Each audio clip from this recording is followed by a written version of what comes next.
அனைவருக்கும் வணக்கம். இன்று நாம பார்க்க இருக்கிற புத்தகம் பார்த்தீங்கன்னா இந்த நேர நிர்வாகம் என்ற புத்தகத்தை பற்றி தான் இன்னைக்கு நம்ம முழுக்க பார்க்க போகிறோம். இந்த புத்தகத்தை பிரையன் டிரேசி என்றவர் எழுதியிருக்கிறாரு.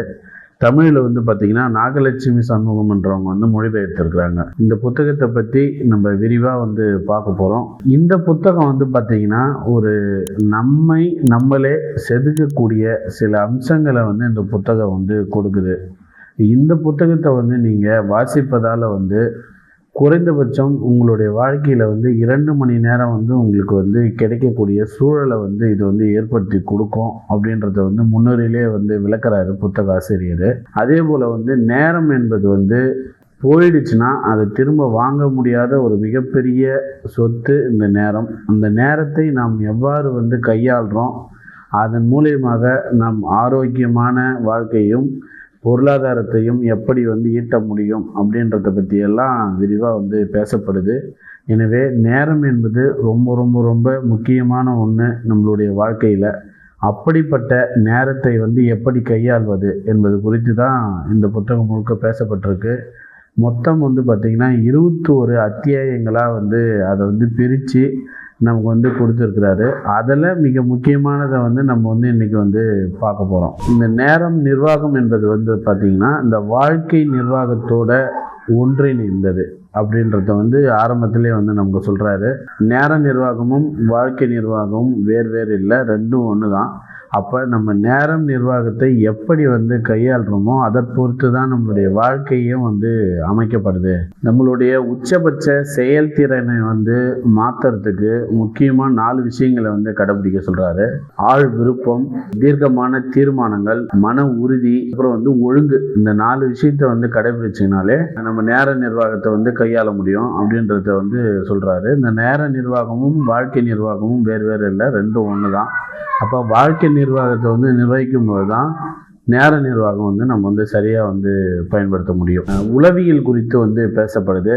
அப்போ என்ன சொல்கிறாருன்னா, நம்ம இந்த நேரத்தை நான் சரியாக பயன்படுத்துகிறேன், தன்னைத்தானே செதுக்கிறதுக்காக நம்மளுடைய உளவியல் ரீதியாக நம்மளை சரி பண்ணுறதுக்கு முதல்ல இப்படிலாம் நினைங்க அப்படின்னு சொல்லிட்டு சொல்கிறாரு. அதே போல் நேரத்தை நிர்வகித்தில் நான் கைத்தேர்ந்தவன் அப்படின்னு சொல்லிட்டும் நம்மளை சொல்லி பழக சொல்கிறாரு. நான் நேரத்தை சரியாக கடைபிடிக்கிறவன், இதை நான் சரியாக நிர்வகிக்கிறேன் அப்படின்னு சொல்லிட்டு நம்ம நம்மளே உளவியல் ரீதியாக சரிப்படுத்த வேண்டும் அப்படின்னு சொல்லிட்டு சொல்லப்படுது. ஒரு கட்டுப்பாட்டு விதியை நீங்க உங்க மனசுக்குள்ள வச்சிங்க.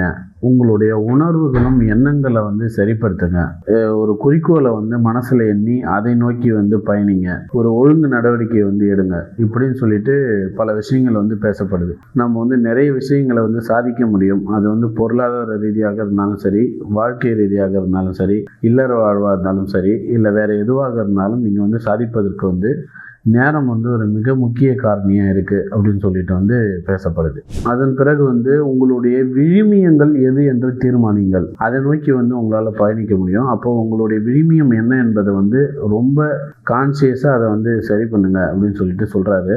அதில் ஒரு கோட் ஒன்று சொல்கிறாரு. அதாவது ஒரு விதி ஒன்று இருக்குது, மார்ஃபின் விதின்னு சொல்லுவாங்க. நீங்கள் ஏதோ ஒன்று செய்யறதுக்கு பதில் வேறு ஏதோ ஒன்று செஞ்சுன்னு இருப்பீங்க. ஸோ அப்போ தான் என்ன சொல்கிறாரு, உங்களுடைய விழுமியங்கள் சரியாக இருந்தால் வேற ஏதோ ஒன்று நீங்கள் செய்ய மாட்டீங்க. உங்களுக்கு தேவையானதை நீங்கள் சரியாக செய்ய முடியும். நீங்கள் சரியானதை தான் செய்கிறீங்களா அப்படின்னு சொல்லிட்டு உங்களுக்குள்ளே கேள்விகளை எழுப்புங்கள் அப்படின்னு சொல்லிட்டு சொல்கிறார். அர்த்தமும் குறிக்கோளும் என்ற தலைப்பின் கீழே நம்ம ஒவ்வொருத்தருக்கும் ஒவ்வொரு குறிக்கோள் இருக்கணும். அந்த குறிக்கோள் ஒரு அர்த்தத்தோடு இருக்கணும். அப்போ அந்த அர்த்தமும் குறிக்கோளும் தெளிவாக இருக்கும் பட்சத்தில் நம்மளுடைய நேரத்தை நாம் சரியாக செலவிட முடியும். வாழ்வில் ஒரு அர்த்தமும் குறிக்கோளும் தேவை. அதனை நம்ம வடிவமைத்து கொள்ள வேண்டும் அப்படின்னு சொல்லிட்டு சொல்றாரு. அதுக்கப்புறம் பார்த்தீங்கன்னா நீங்க எதை அதிகமா மதிக்கிறீங்க. அப்போ உங்க வாழ்க்கையில நீங்க எதை அதிகமா மதிக்கிறீங்களோ அதன் மீது கவனத்தை செலுத்துங்கள். நீங்க எதை அதிகமா மதிக்கிறீங்கன்றதுக்கு ஒரு உதாரணத்தை கூட நீங்க உங்க வாழ்க்கையில இருந்து எடுத்து பாருங்க. நான் இந்த விஷயத்துக்கு ஒருவேளை வந்து நான் என் வேலை மீது வந்து அதிகமாக மதிப்பு வைத்துள்ளேன் அப்படி என்றால் அந்த வேலை குறித்தும் அந்த வேலைக்கு வந்து நீங்கள் எப்படி வந்து சரியாக செய்கிறீங்க என்பது குறித்தும், அப்போ உங்களுக்குள்ள நீங்கள் எதை அதிகமாக மதிக்கிறீர்களோ அதையே நீங்கள் வந்து உங்களுடைய வாழ்க்கையில் வந்து நேரத்தை வந்து அதற்காக அதிகமாக செலவிடப்பட வேண்டும் அப்படின்றது தான் வந்து அது இப்படி வந்து சொல்லப்படுது. வாழ்க்கையில் எதை அதிகமாக மதிக்கிறீர்கள் என்று தீர்மானித்து எழுதுங்கள் அப்படின்னு சொல்லிட்டு சொல்றாரு. அப்போ ஒரு விஷயத்த சொல்றாரு, வாழ்க்கை என்பது வந்து பார்த்தீங்கன்னா ஒரு துணிகரமான சாகச பயணம், அல்லது வாழ்க்கை என்பது வந்து உப்புச்சப்பு இல்லாத ஒரு விஷயமா கூட மாறும். சாகச பயணமாக மாற்ற போறீங்களா இல்லை உப்புச்சப்பு இல்லாத ஒரு வாழ்க்கையாக கட்டமைக்க போறீங்களா அப்படின்றத நீங்கள் தான் கேள்வி கேட்கணும். அப்போ உங்களுடைய வாழ்க்கையை வந்து ஒரு சாகச பயணமாக மாற்ற வேண்டும் என்றால் உங்களுக்குள்ளே உங்களுடைய நேரத்தை நீங்கள் வந்து மிச்சப்படுத்த வேண்டும். அப்போ அந்த நேரத்தை மிச்சப்படுத்துவதற்கு நீங்கள் என்னவெல்லாம் செய்ய வேண்டும் அப்படின்னு சொல்லிட்டு தான் நம்ம ஒன்று ஒன்றா பார்த்துட்டு வரோம். அதுக்கப்புறம் வந்து இலக்கு, நம்மளுடைய வாழ்க்கையில் நம்மளுடைய இலக்கு என்ன என்பதை வந்து மிக தீர்மானமாக நம்மளுடைய இலக்கை வந்து தீர்மானிக்கணும்.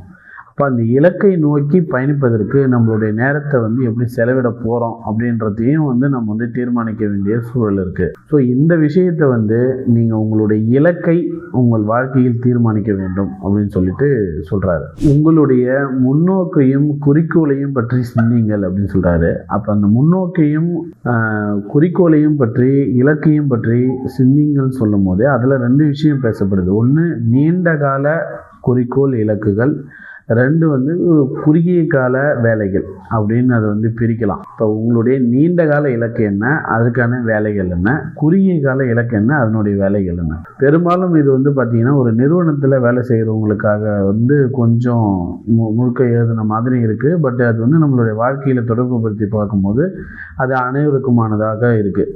அப்போ உங்களுடைய குறுகிய கால இலக்கை வந்து நீங்கள் அடையும் போது அது வந்து நீண்ட கால இலக்குக்கு வந்து வழிவகை செய்யும் அப்படின்றத வந்து பிரிக்கிறாரு. இப்போ 2ஆ வந்து உங்கள் வாழ்க்கையை வந்து பிரிக்கணும். 1 நீண்ட கால இலக்கு, 2வது குறுகிய கால இலக்குகள். அதாவது நீண்ட கால வேலைகள் அல்லது குறுகிய கால வேலைகள் அப்படின்னு சொல்லிட்டு பிரித்து நம்ம வந்து வேலை செய்யணும் அப்படின்னு சொல்லிட்டு சொல்கிறாரு. உங்களுடைய மாபெரும் இலக்கை வந்து நீங்கள் அடைஞ்சிட்டிங்கன்னா உங்களுடைய வாழ்க்கை எப்படி இருக்கும் அப்படின்னு சொல்லிட்டு சிந்திச்சு பாருங்கள். அப்போ உங்களுடைய வாழ்க்கையில் மற்றவர்களிடம் உங்களுடைய தாக்கத்தை எப்படி ஏற்படுத்த போகிறீங்க அப்படின்றத பற்றியும் வந்து சொல்கிறாரு. இப்போ நீங்கள் வந்து மற்றவங்களுக்கு என்ன மாதிரி வந்து உதவிகரமாக இருக்க போகிறீங்க, இல்லை அவங்களுடைய வாழ்க்கையில் என்ன மாதிரியான மாற்றத்தை வந்து நீங்கள் நிகழ்த்த போகிறீங்க, அந்த விஷயங்களையும் பற்றி சிந்திங்க. அதாவது வந்து உங்களுடைய இலக்கு வந்து நல்லபடியாக நல்ல விதத்தில் இருக்க வேண்டும். ஒரு மோசமான இலக்கை நோக்கி பயணிக்கும் போது ஒரு மோசமான விளைவுகள் வந்து நேரும். அப்போ உங்களுடைய இலக்கு என்பது வந்து ஒரு தெளிவானதாக, ஒரு நல்ல மாதிரியான நேர்மையானதாகவும் அறம் சார்ந்ததாகவும் இருக்க வேண்டும் அப்படின்னு சொல்லிட்டு சொல்கிறாரு. இப்போ வந்து உள்ளே வராரு, நேரத்தை வந்து நம்ம எப்படி வந்து நிர்வகிக்க போகிறோம் அப்படின்றத பற்றி பேசுறதுக்காக உள்ள வராது. இவ்வளோ நேரம் சொல்லணும்னா உளவல் ரீதியாக நம்மளை வந்து எப்படி வந்து வடிவமைச்சுக்கணும் அப்படின்னு சொல்லிட்டு பார்த்தோம். முன்னோக்கி திட்டமிடுங்கள் அப்படின்னு சொல்லிட்டு சொல்றாரு. அப்ப முன்னோக்கி திட்டமிடுவது என்பது வந்து தினமும் காலையில ஒரு 30 நிமிடம் வந்து சிந்திக்கிறதுக்காக செலவு பண்ணுங்க. இப்ப நீங்க என்ன வந்து செய்ய போறீங்க, என்ன மாதிரி ஆக போறீங்க அப்படின்றத சிந்திப்பதற்காக தினமும் காலையில் 30 நிமிடங்கள் வந்து செலவிடுங்கள். அந்த 30 நிமிடங்கள் வந்து உங்களுக்கு வந்து கூட 2 மணி நேரத்தை கூட மிச்சப்படுத்தி கொடுக்கும் அப்படின்னு சொல்லிட்டு சொல்றாரு. அப்ப அதுக்கு ஒரு உதாரணம் சொல்றாரு. நீங்க சிந்திக்கும் போது பல மாதங்களாக பல வருடங்களாக செய்து முடிக்காமல் கிடப்பில் இருக்கக்கூடிய வேலைகள் வந்து அரை மணி நேரத்திலோ இல்லை 1 மணி நேரத்திலோ செய்து முடிப்பதற்கான வழிவகையை வந்து செய்து கொடுக்கும். அப்புறம் வந்து நீண்ட கால கண்ணோட்டங்கள் அப்படின்ற தலைப்பின் கீழே வந்து நீங்க வந்து முன்னோக்கி சிந்திச்சு விட்டு, இது வந்து பெரிய பெரிய பணக்காரர்கள் பெரிய பெரிய ஆளுமைகள் செய்யக்கூடிய ஒரு வேலை. நான் பல புத்தகத்தை படிச்சிருக்கிறேன், அதுல இருந்து தான் நான் சொல்றேன் அப்படின்னு சொல்லிட்டு நீங்க வந்து முன்னோக்கி சிந்தித்து விட்டு தினமும் காலையில் அரை மணி நேரமும் பின்னோக்கி வந்து நிகழ்காலத்தில் களத்தில் இறங்குங்கள், களத்தில் இறங்கி வேலை செய்யுங்கள் அப்படின்னு சொல்லிட்டு சொல்றாரு. அப்படி செய்யும் போதுதான் உங்களுடைய இலக்குகளை, உங்களுடைய குறிக்கோளை நோக்கி உங்களால் வந்து நகர முடியும்.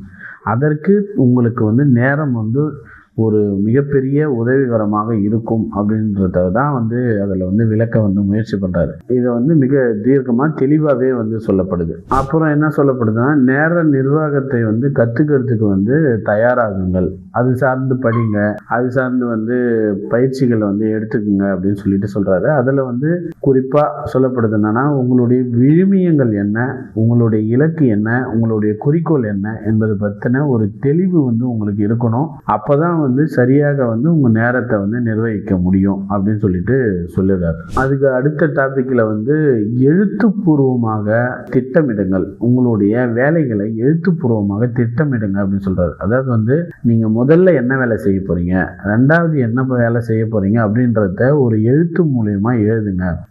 ஒரு நிமிடம் இதற்கு செலவு பண்ணீங்கன்னா அந்த வேலையில வந்து உங்களுக்கு 10 மடங்கு 10 நிமிடம் வந்து அது வந்து மிச்சப்படுத்தி கொடுக்கும். இப்போ நீங்க 10 நிமிடம் வந்து திட்டமிடுறீங்கன்னு வச்சீங்கன்னா அப்ப அது ஒரு 10 மடங்கு 100 நிமிடங்கள் வந்து உங்களுக்கு வந்து சேவ் பண்ணி கொடுக்கும் உங்க வேலையை வந்து. அப்படி ஒரு விதி வந்து உலகத்துல வந்து இருக்கு. அதனால வந்து ஒவ்வொரு விஷயத்தையும் திட்டமிடுங்கள், அதை எழுத்துப்பூர்வமாக திட்டமிடுங்கள் அப்படின்னு சொல்லிட்டு சொல்றாரு. என்ன சொல்றாருன்னா, நம்ம ஏற்கனவே பேசின மாதிரி இலக்கு, குறிக்கோள் இதெல்லாம் நம்ம முன்னாடி பேசியிருப்போம். இப்ப என்ன சொல்றாருன்னா, அந்த இலக்கு வந்து என்னன்றது வந்து உங்களுக்கு திட்டமாக தெரிஞ்சிச்சு. இப்ப இதை சொன்னதுல இருந்து நீங்க உங்களுடைய இலக்கு என்ன என்பதை வந்து சரியா வந்து திட்டமிட்டீங்க. அப்ப அந்த திட்டமிட்டதுக்கு பிறகு அந்த இலக்கை நோக்கி பயணிப்பதற்கு என்ன செய்ய வேண்டும், அப்ப என்ன பண்ணுங்க, வரிசைப்படி உங்களுடைய இலக்கை அடைவதற்கான வேலைகளை வந்து திட்டமிடுங்க, எழுதுங்க. அந்த வேலைகளை வந்து வரிசைப்படுத்துங்க. எந்த வேலை வந்து முதல்ல செய்யணும், எந்த வேலை ரெண்டாவது செய்யணும் அப்படின்னு சொல்லிட்டு அந்த வேலைகளை வரிசைப்படுத்துங்கள். இப்போ என்ன சொல்றேன்னா, ஒரு நீண்ட கால திட்டம் வந்து ஒரு உதாரணத்துக்கு இப்படி வச்சுமே, என்னுடைய நீண்ட கால திட்டம் வந்து ஒரு 5 கோடி 10 கோடி பணம் சம்பாதிப்பதாக இருக்கும் பட்சத்தில் அந்த நீண்ட கால திட்டத்தை அடைவதற்கு இப்போ நான் தினமும் எவ்வளவு சம்பாதிக்க வேண்டும், அதற்கான வழிமுறை என்ன. அப்போ இலக்குகளை வந்து சின்ன சின்ன துண்டுகளாக பிரிங்கள். அப்போ ஒவ்வொரு துண்டுகளாக பிரித்து இந்த மாதத்தில் இவ்வளோ தூரம் அடைஞ்சிருக்கணும், இந்த மாதத்தில் இவ்வளோ. இப்போ இதற்கான வழிமுறைகள் என்ன, வேலை திட்டங்கள் என்ன, அந்த வேலை திட்டங்களை வந்து சரியாக வந்து அமைச்சிட்டோம்னா நம்மளுடைய இலக்கை வந்து சரியாக வந்து போய் அடைஞ்சிட முடியும்.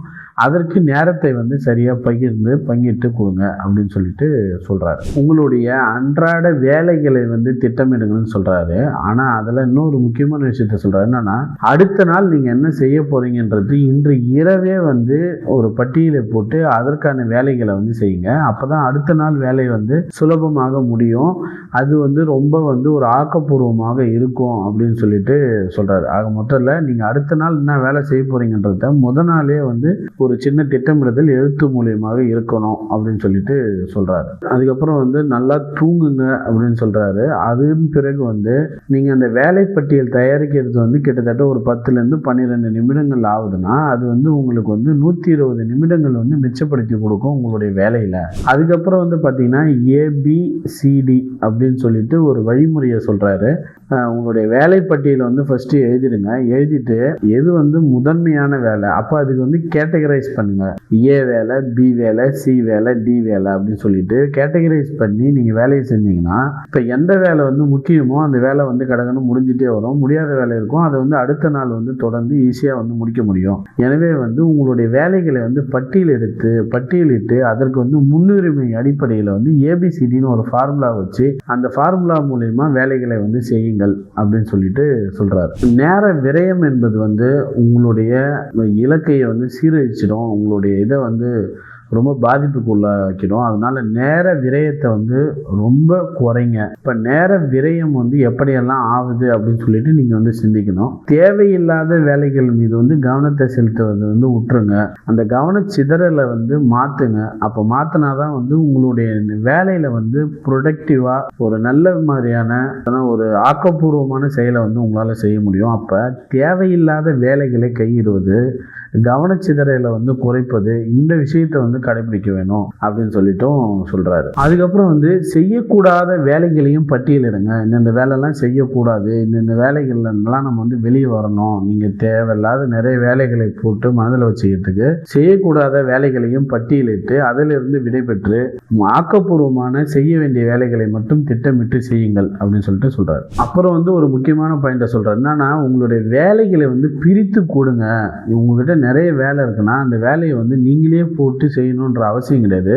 நீங்கள் இல்லாமல் எந்த வேலைகள் வந்து மற்றவர்களால் செய்ய முடியுமோ அந்த வேலைகளை அவர்களிடம் பிரித்து கொடுங்கள் அப்படின்னு சொல்றாரு. அப்ப நீங்க இருந்து செய்ய வேண்டிய வேலையை கண்டிப்பா நீங்க தான் செஞ்சாகணும். ஆனா நீங்க இல்லாமலும் வேலைகள் செய்ய முடியும் அப்படின்ற பட்சத்துல உங்களுடைய வேலை பட்டியலில் இருந்து அந்த வேலைகளை வந்து நண்பர்களுக்கு மற்றவர்களுக்கு வந்து அந்த வேலையை வந்து பிரித்து கொடுத்து வேலை செய்யுங்கள். அப்போ உங்களுக்கு வந்து நேரம் வந்து அதிகப்படியாக உங்களுக்கு வந்து கிடைக்கும் அப்படின்னு சொல்லிட்டு சொல்றாரு. அதாவது வந்து நேர நிர்வாகம் மற்றும் உற்பத்தி திறனுக்கு வந்து ஒரு மிகப்பெரிய எதிரி எதுன்னு பார்த்தீங்கன்னா நீங்க தேவையில்லாத வேலைகளை செய்வது தான். அந்த தேவையில்லாத வேலைகள் என்ன என்பதை வந்து நம்ம ஏற்கனவே சொன்ன மாதிரி ஒரு பட்டியலிட்டு அதில் எல்லாத்தையுமே வந்து அதுலேருந்து வெளியே வரணும் அப்படின்னு சொல்லிட்டு ரொம்ப ஸ்ட்ராங்காக வந்து சொல்லப்படுது. பாதை மாறாமல் இருங்க, உங்களுடைய இலக்குலேருந்து இதுலேருந்து உங்களுடைய பாதையை வந்து மாற்றாமல் இருங்க அப்படின்னு சொல்லிட்டு சொல்கிறாரு. அதுக்கு வந்து திரும்ப திரும்ப பயிற்சி செய்யணும், நீங்கள் சிந்திக்கணும் அப்படின்னு சொல்லிட்டு சொல்லப்படுது. அப்போ அதில் வந்து இன்னொரு விஷயமும் வந்து சொல்லப்படுது. என்னன்னா நீங்கள் பாதை மாறாமல் இருப்பதற்கு நீங்கள் வந்து ஒரு கேள்வி கேளுங்க. உங்களுடைய மாபெரும் சொத்து, உங்களுடைய மாபெரும் உற்பத்தி திறன் எது அப்படின்றது, உங்களுடைய மாபெரும் சக்தி என்ன அப்படின்னு சொல்லிட்டு சிந்திங்க. அப்போ என்ன சொல்கிறாருன்னா உங்கள் வாழ்க்கையில் மாபெரும் விஷயம் என்ன அப்படின்னு சொல்லிட்டு பார்த்தீங்கன்னா எல்லாருடைய வாழ்க்கையிலும் அது வந்து பொருளாதாரமாக தான் இருக்குது, அது வந்து பணம் சம்பாதிப்பதாக தான் இருக்குது. அப்போ அந்த பணம் சம்பாதிப்பதற்கான வழிமுறைகள் என்ன?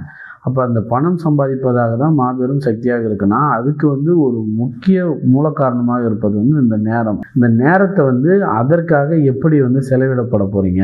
அப்போ ஒவ்வொருவருக்கும் இது வந்து மாறுபடலாம். ஒருவேளை வந்து ஒருவருக்கு வந்து பணம் சம்பாதிப்பாக இருக்கலாம், ஆனால் பெரும்பான்மை வந்து பணம் சம்பாதிப்பதாக தான் இருக்குது அப்படின்னு சொல்லிட்டு சொல்லப்படுது. அப்போ ஒரு சின்ன விஷயத்தை மட்டும் இங்கே வந்து படிச்சிடுறேன். அதாவது வந்து பல வகையான வேலைகள் இருக்குது. அந்த வேலைகளை வந்து 4 விதமாக பிரிக்க சொல்கிறாரு. என்னன்னா முதல் கால் சக்கரம், இரண்டாவது கால் சக்கரம், மூன்றாவது கால் சக்கரம், நான்காவது கால் சக்கரம். ஒரு விட்டத்தை வந்து 4 பிரிக்கிறோம்.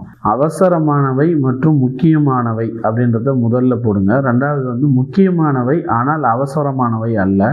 மூணாவது வந்து அவசரமானவை ஆனால் முக்கியமானவை அல்ல. இதை வந்து மாயன் கால் சக்கரம் அப்படின்னு சொல்லிட்டு சொல்லுவாங்க.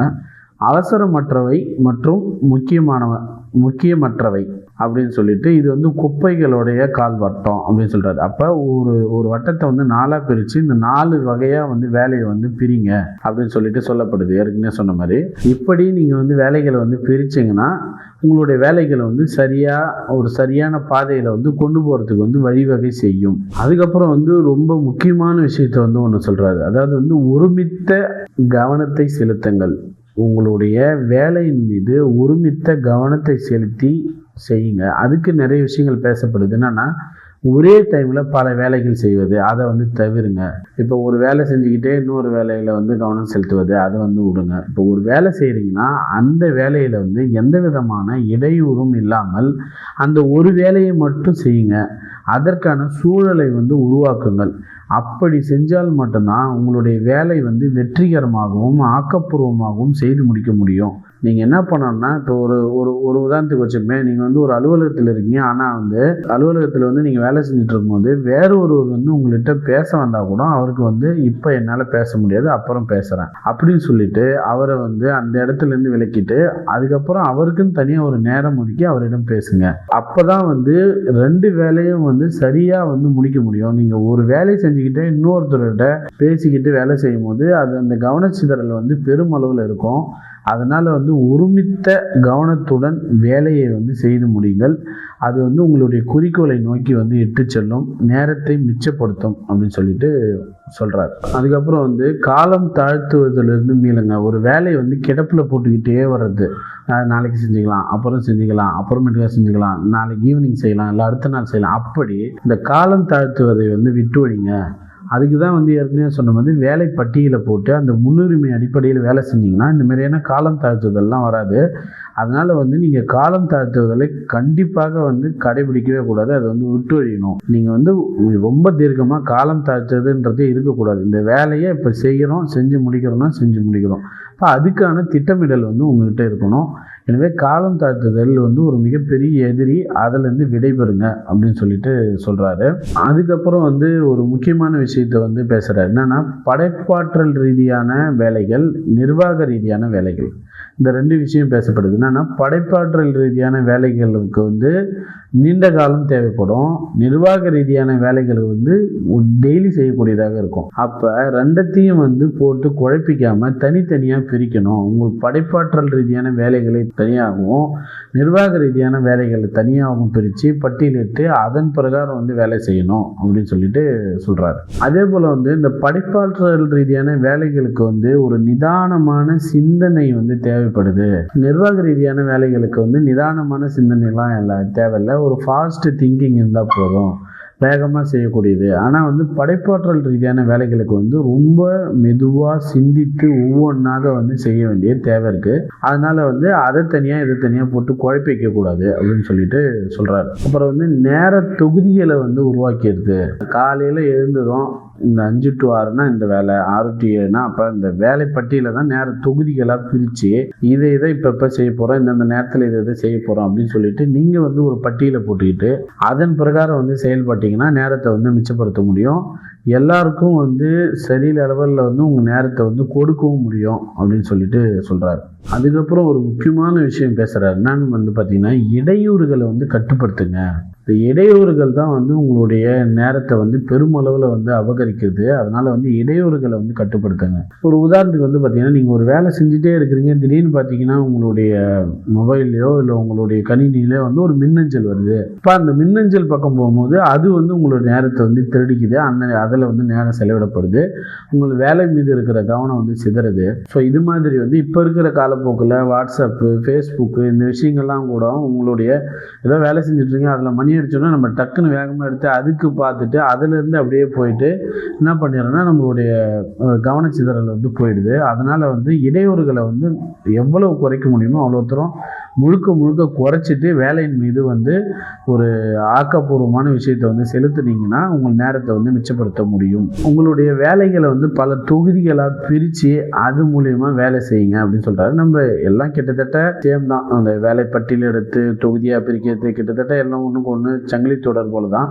அப்போ இந்தந்த வேலையை இந்தந்த நேரத்தில் குறிப்பிட்ட நேரத்தில் செய்வேன் அப்படின்னு சொல்லிட்டு சொல்லுங்கள் அப்படின்றாரு. என்னென்னா, அவர் என்ன உதாரணம் சொல்கிறேன்னா, மின்னஞ்சல் வந்து ஒரு 1000 2000 மின்னஞ்சல், அப்போல்லாம் மின்னஞ்சல் வந்திருக்குன்னா அந்த மின்னஞ்சலை பார்க்கறதுக்கே ஒரு போதுமான நேரம் வந்து தேவைப்படுது. அப்போ அதுக்குன்னு ஒரு நேரத்தை ஒதுக்கி பாருங்கள். இப்போ ஒரு ஃபோன் இருக்குது, உங்களுக்கு அழைப்பு வருதுன்னா நீங்கள் வேலை செஞ்சுட்டு இருக்கும்போது அந்த அழைப்பை வந்து எடுக்கும்போது என்ன ஆகுதுன்னா கவனச்சிதறல் ஏற்படுது. ஸோ அப்போ அழைப்புகளை எல்லாத்தையும் விட்டுட்டு அழைப்புக்குன்னு ஒரு நேரத்தை ஒதுக்கி அந்த நேரத்தில் வந்து பேசுங்க. மிக முக்கியமான அவசரமான அழைப்புகளை மட்டும் எடுங்க. இப்படி வந்து உங்களுடைய வேலைகளை வந்து திட்டமிட்டு கவனச்சிதறலிருந்து விடைபெற்று ஒரு ஒழுங்கமைப்பு தொகுதிகளாக மாற்றி உங்களுடைய வேலைகளை வந்து செய்யுங்க அப்படின்னு சொல்லிட்டு சொல்றாரு. அதே போல வந்து சந்திப்பு கூட்டங்கள் வந்து பயனளிக்கக்கூடிய சந்திப்பு கூட்டங்களை மட்டும் கலந்துக்குங்க. பயனில்லாத கூட்டங்களுக்கு போய் நேரத்தை வந்து விரயம் செய்யாதீர்கள். அப்போ சந்திப்பு கூட்டங்கள் என்பது வந்து பயனளிக்கக்கூடியதாக இருக்க வேண்டும். இது வந்து பெரும்பாலும் வந்து இந்த அவர் எதை பற்றி பேசுகிறாருன்னா, அலுவல்கள் ரீதியான விஷயத்தை வந்து நிறைய பேசுகிறாரு. என்னன்னா, உங்கள் அலுவலகத்தில் வந்து அடிக்கடி கூட்டம் போடுறாங்க, மீட்டிங் போடுறாங்கன்னா இப்போ அந்த மீட்டிங்கில் வந்து ரொம்ப முக்கியமான விஷயத்தை மட்டும் பேசுங்க, இல்லைன்னா மீட்டிங் போடாதீங்க. அதே மாதிரி மீட்டிங் வந்து சில மீட்டிங் வந்து நின்னபடியே பேசுங்க, நேரத்தை குறைங்க. நின்னபடியே பேசுனீங்கன்னா சீக்கிரமாக பேசிட்டு முக்கியமான விஷயத்தை முடிச்சுட்டு போயிடலாம். அப்போ கூட்டங்களாக இருக்கட்டும் எதாக இருக்கட்டும் மிக முக்கியமாக நல்ல விஷயங்கள் ஒரு பயனளிக்கக்கூடிய வகையில் வந்து கூட்டங்களை வந்து தீர்மானிங்கள். அந்த மாதிரியான கூட்டத்தில் வந்து கலந்துக்குங்க அப்படின்னு சொல்லிட்டு சொல்கிறார். அதே போல் வந்து அதிகமாக வந்து கேள்வி கேளுங்க, நிறைய வந்து கவனிங்க கூட்டத்தில். அப்போ தான் வந்து நீங்கள் வந்து உங்களை புரிஞ்சிக்க முடியும், என்ன நடக்குதுன்ற விஷயம் உங்களுக்கு தெரியும் அப்படின்னு சொல்லிட்டும் சொல்கிறாரு. அப்புறம் என்ன சொல்கிறாருன்னா, வேகமாக படிங்க, அதிகமாக நினைவில் வச்சுக்கிங்க, அதுக்கு வந்து ப்ராக்டிஸ் பண்ணுங்க அப்படின்னு சொல்கிறாரு. அவர் என்ன சொல்கிறாருன்னா, ஒரு நிமிடத்துக்கு வந்து 500 முதல் 1000 வார்த்தைகளை வந்து படிக்கணும். அந்த வேகமாக படிக்கிறதுக்கு வந்து பயிற்சி எடுத்துக்கணும். அது வந்து எல்லாராலையும் முடியக்கூடிய ஒரு விஷயந்தான். அதில் வந்து முக்கியமானது வந்து நினைவில் வச்சுக்கணும். அந்த அளவுக்கு வந்து பயிற்சி எடுத்து நிறைய வந்து படியுங்கள் அப்படின்னு சொல்கிறாரு. நிறைய வாசிங்க. அது வந்து உங்கள் தொழில் ரீதியாக இருக்கலாம், உங்கள் வேலை ரீதியாக இருக்கலாம், இல்லை வந்து உங்களுடைய ஆர்வமாக இருக்கலாம், அது எது ஒன்றா இருக்கலாம். ஆனால் வந்து நிறைய படிங்க அப்படின்னு சொல்லிட்டு சொல்கிறாரு. அவர் வந்து எவ்வளோ நேரம் படித்தோம் அப்படின்றத வந்து ஒரு பட்டியலிட்டு அதில் வந்து கொடுத்துருக்கிறாரு. அடுத்து வந்து என்ன சொல்கிறாருன்னா, புத்தக விமர்சனங்களை வந்து படிங்க. ஏன்னு கேட்டால் நீங்கள் ஒரு புத்தகத்தை படித்து முடிக்கிறதுக்கு வந்து ரொம்ப நேரம் எடுக்கும். அதே ஒரு புத்தக விமர்சனத்தை வந்து நீங்கள் கேட்டிங்கன்னா அந்த புத்தகம் வந்து கொஞ்சம் குறைஞ்ச நேரத்தில் வந்து உங்களுக்கு வந்து கிடைச்சிடும் அந்த புத்தகத்தோட எசன்ஸு. எனவே வந்து புத்தக விமர்சனங்கள் வந்து நிறைய படிங்க, நிறைய கேளுங்க அப்படின்னு சொல்லிட்டும் இதில் வந்து சொல்லியிருக்கிறாரு. உங்களுக்குள்ள வந்து ஒரு அமைப்பு முறையை வந்து உருவாக்கிங்க. பொருளாதாரம், அரசியல், அது தனிநபர் வளர்ச்சி அப்படின்னு சொல்லிட்டு ஒரு அமைப்பு முறையை வந்து உருவாக்கிங்க. வியாபாரம் அப்படின்னு ஒரு அமைப்பு முறையை உருவாக்கி அதன் கீழே வந்து செயல்படுங்க அப்படின்னு சொல்லிட்டும் சொல்றாரு.